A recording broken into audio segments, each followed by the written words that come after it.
Nagaa akkam jirtu hordoftoota Nigat TV baga deebitanii gara chaanaalii kanaan nagaadhaan dhuftanii har'allee barumsa afaan ingliiffaa afaan oromootiin baranna jechuudha. Chaanaalii kanarratti akkuma beekamu barumsa ingliiffaa afaan oromootiin kan irratti barattan akkasumas warri afaan ingliiffaa beekan ammoo afaan oromoo baruu warri barbaadan afaan oromoo haala salphaadhaan kan irratti baratanidha jechuudha.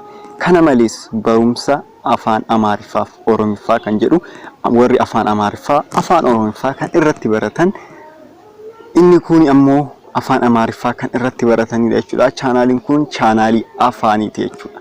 Chaanaalii kana yoo subscribe gootan hedduu irraa fayyadamtu. Kanaafuu subscribe gochuu keessan hin irraanfatinaa. Warri hanga ammaa na waliin turtanis baay'ee galatooma. Viidiyoo keenya like gochaa eegaluu keessan hin irraanfatinaa. Har'a gara barumsa keenyaatti deebna. Barumsa keenyaarraa maalinni haasawwan baratamuu afaan ingiliiffaa keessatti dubbataman ilaalla jechuudha. Kanaafuu na walitti tura. Afaan ingiliiffaatiiniif afaan oromootiin isiniif dhiyeesseen jira. Kanaafuu na waliin turuu keessan hin irraanfatinaa. Tokkoffaan maal jedha? He has stolen my cell phone. He has stolen my cell phone. He has stolen my cell phone. Inni bilbila koo hate. Inni bilbila koo hate. He has stolen my cell phone. Inni bilbila koo hate. Inni bilbila koo hate. He has stolen my cell phone. Jedha jechuudha. Kan itti aanu ammoo she has stolen my cell phone. She he miti jechuudha. Asirratti ammoo she isheen bilbila koo hatte.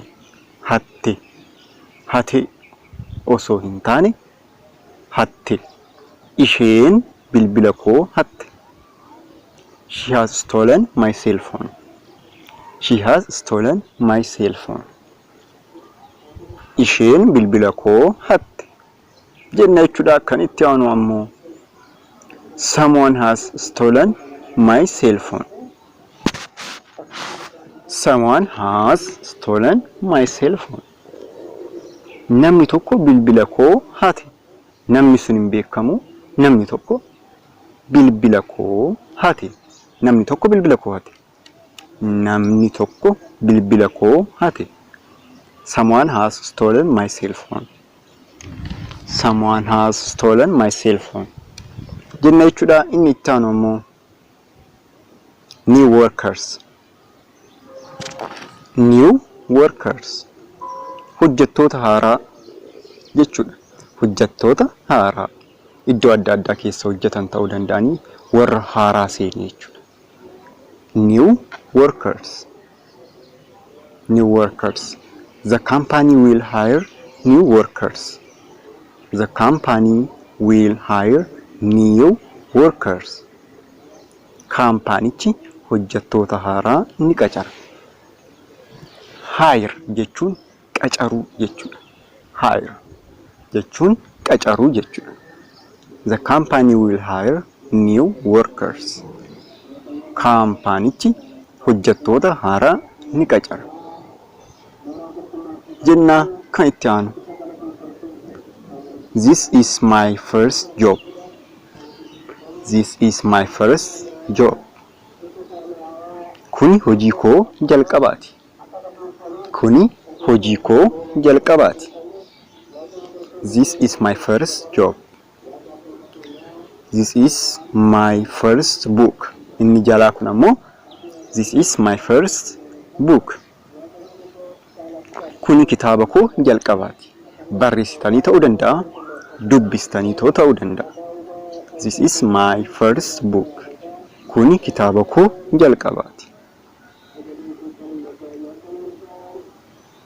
Last dhuma yookaan wanta dhumarra jiru tokko. Last dhuma. This is my last chance. This is my last chance. This is my last chance. Kuni carraa dhumaa kooti yookaan carraa koo dhumaati. Kuni carraa dhumaa kooti. This is my last chance. This is my last chance. Great. Guddaa.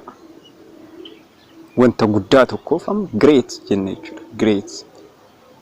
Waan gaariidhaafis ta'uu danda'a garuu amma asirratti great guddaa jedhaatu fudhadha. I have a great news. Osoo siniin jedhee namni tokko maal jedhe jechuudha oduu guddaan qaba. I have a great news for you. Yoo siniin jedhe oduu guddaan isiniif qaba. Oduu guddaan isiniif qaba jedhe jechuudha. I have a great news for you. Oduu guddaan isiniif qaba jedhe jechuudha. Inni itti aanu ammoo I want my own home. I want my own home. Mana kan koon barbaada. Mana kan koon barbaada. Mana koo kan ta'e jechuudha. Mana keessan kan ofii keessaniin bulchitan jechuudha. Mana kan koon barbaada. I want my own home. Mana kan koo. Amma fakkeenyaaf kana kan fayyadamtan fakkeenyaaf mana biraa keessa jiraachuu dandeessanii. Kanaafuu mana kan koon barbaada yoo jettan I want my own home jechuu dandeessu jechuudha. Inni itti aanu ammoo decision. Decision. Decision. Murtee. Decision. Murtee. Decision. Decision. Decision. Murtee. It's a big decision. It is a big decision. It is a big decision. Murtee guddaadha. Murtee guddaadha. Murtee guddaadha. He is a different person.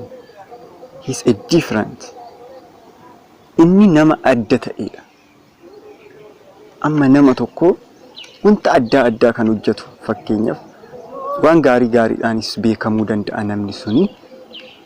Cimina isaaniitis beekamuu danda'a.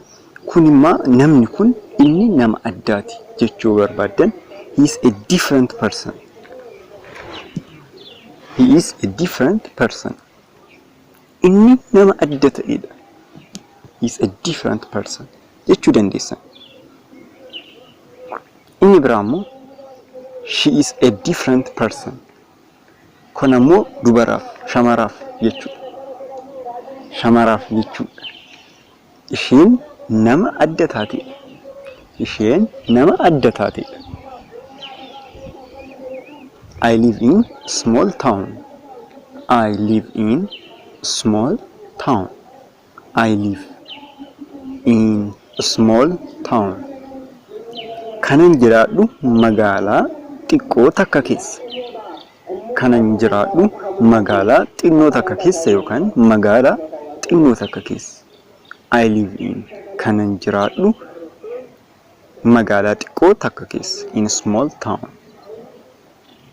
Town jechuun magaalaa jechuudha. Okay, kan itti aanu.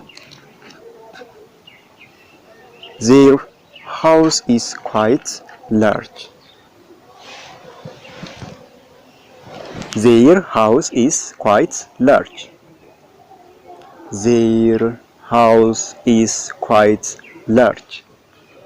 Manni isaanii baay'ee guddaadha. Manni isaanii baay'ee guddaadha. Manni isaanii baay'ee guddaadha. Their house is quite large. His house is large. Kan lammaffaa kun ammoo his house is large. Manni isaa guddaadha. Asirratti argitanitti quite yoo jedhe baay'ee guddaadha. Quite large. Baay'ee guddaadha. His house is large yoo jedhe immoo manni isaa guddaadha. Guddaadha kan jedhu.